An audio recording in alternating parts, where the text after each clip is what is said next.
Hi boys and girls, today we're going to read The Library Lion by Michelle Knudsen. I've never heard of a lion in the library before. Make sure you can see the pictures. One day a lion came to the library. He walked right past the circulation desk and up into the stacks. The stacks are another name for the bookshelves.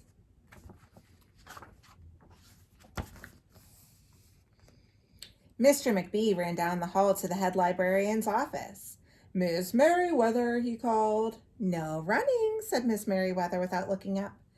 "But there's a lion," said Mr. McBee, "in the library." "Is he breaking any rules?" asked Miss Merriweather. She was very particular about rule breaking. "Well, no," said Mr. McBee, "not really." "Then leave him be." What would you do if you saw a lion in the library? Would you be like Mr. McBee and be really surprised? Or would you be like Miss Merriweather and just be like, it's okay?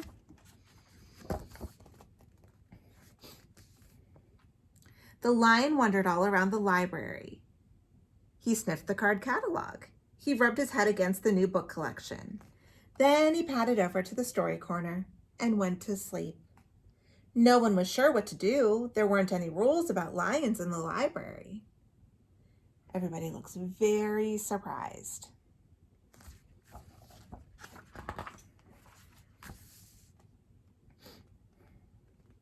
Soon it was time for story hour. There weren't any rules about lions at story hour either.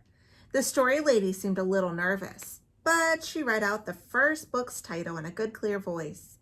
The lion looked up. The story lady kept on reading. The lion stayed for the next story and the story after that. He waited for another story, but the children began to walk away. I think he wants some more stories. "Story hour is over," a little girl told him. "It's time to go." The lion looked at the children. He looked at the story lady. He looked at the closed books, and then he roared very loud. Roar!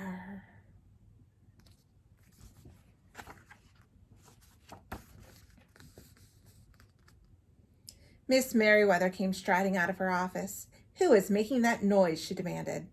"It's the lion," said Mr. McBee. Miss Merriweather marched over to the lion. "If you cannot be quiet, you will have to leave," she said in a stern voice. "Those are the rules." The lion kept roaring. He sounded sad. The little girl tugged on Miss Merriweather's dress. "If he promises to be quiet, can he come back for story hour tomorrow?" she asked. The lion stopped roaring. He looked at Miss Merriweather. Miss Merriweather looked back, and then she said, "Yes, a nice quiet lion would certainly be allowed to come back for story hour tomorrow." "Hooray!" said the children.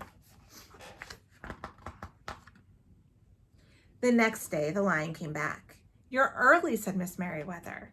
"Story hour is not until 3 o'clock." The lion did not budge. "Very well," said Miss Merriweather. "You might as well make yourself useful."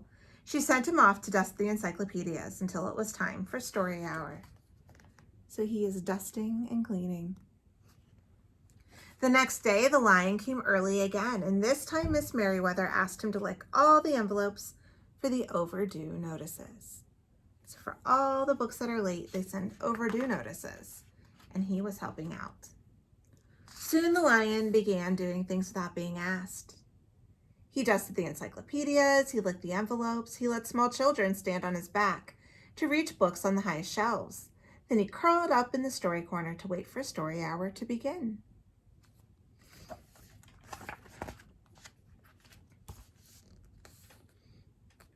At first, the people in the library were nervous about the lion, but soon they got used to having him around. In fact, he seemed very well suited for the library. His big feet were quiet on the library floor. He made a comfy backrest for the children at story hour, and he never roared in the library anymore. What a helpful lion, people said. They patted his soft head as he walked by. How did we ever get along without him? Mr. McBee scowled when he heard that. They had always gotten along fine before. No lions were needed. Lions, he thought, could not understand rules. They did not belong in the library.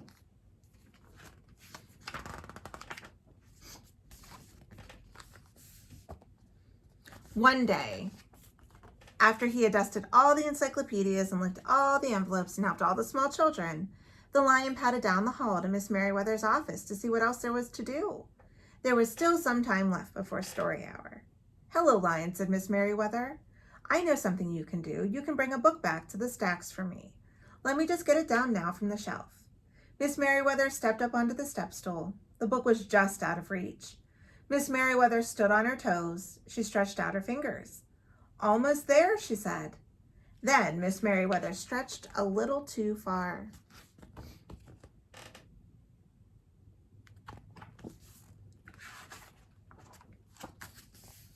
"Ouch," said Miss Merriweather softly. She did not get up. "Mr. McBee," she called after a minute. "Mr. McBee." But Mr. McBee was at the circulation desk. He could not hear her calling. "Lion," said Miss Merriweather, "please go and get Mr. McBee." The lion ran down the hall. "No running," Miss Merriweather called after him. I think it's important to follow the rules, but if somebody's hurt, maybe it's okay to run to get help.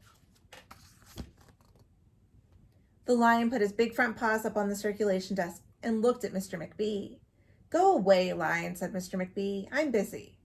The lion whined. He pointed his nose down the hall toward Miss Merriweather's office. Mr. McBee ignored him. Finally, the lion did the only thing he could think to do. He looked Mr. McBee right in the eye, and then he opened his mouth very wide, and he roared the loudest roar he had ever roared. Roar!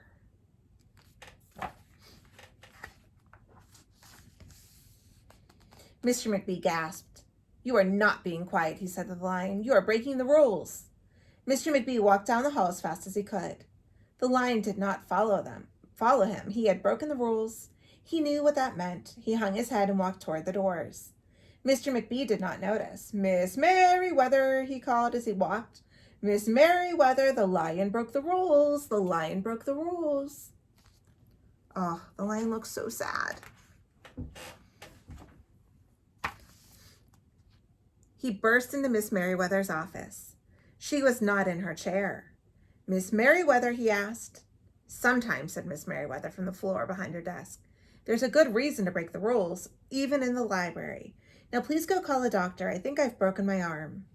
Mr. McBee ran to call a doctor. "No running," Miss Merriweather called after him.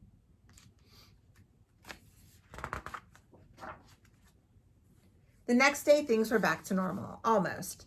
Miss Merriweather's arm was in a cast. The doctor had told her not to work too hard. "I will have my lion to help me," Miss Merriweather thought. But the lion did not come to the library that morning. At 3 o'clock, Miss Merriweather walked over to the story corner. The story lady was just beginning a story for the children. The lion was not there.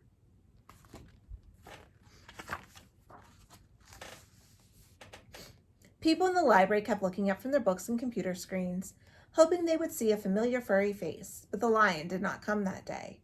The lion did not come the next day either, or the day after that.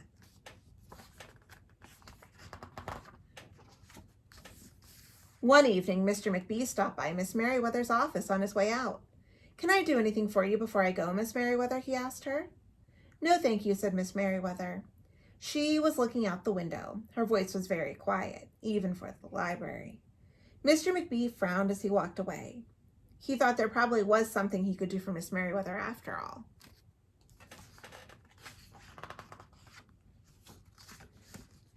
Mr. McBee left the library, but he did not go home. He walked around the neighborhood. He looked under cars. He looked behind bushes.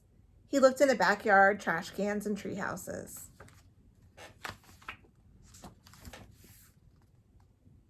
Finally, he circled all the way back to the library. The lion was sitting outside, looking in through the glass doors. "Hello, Lion," said Mr. McBee. The lion did not turn around. "I thought you might like to know," said Mr. McBee, "that there's a new rule in the library. No roaring aloud unless you have a very good reason. Say, if you're trying to help a friend who's been hurt, for example." The lion's ears twitched. He turned around, but Mr. McBee was already walking away.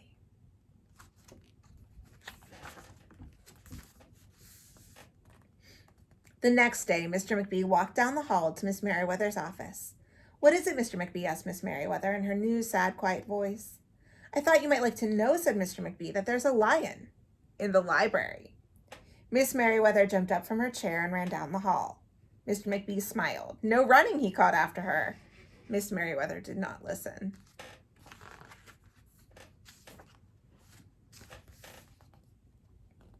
Sometimes there was a good reason to break the rules, even in the library.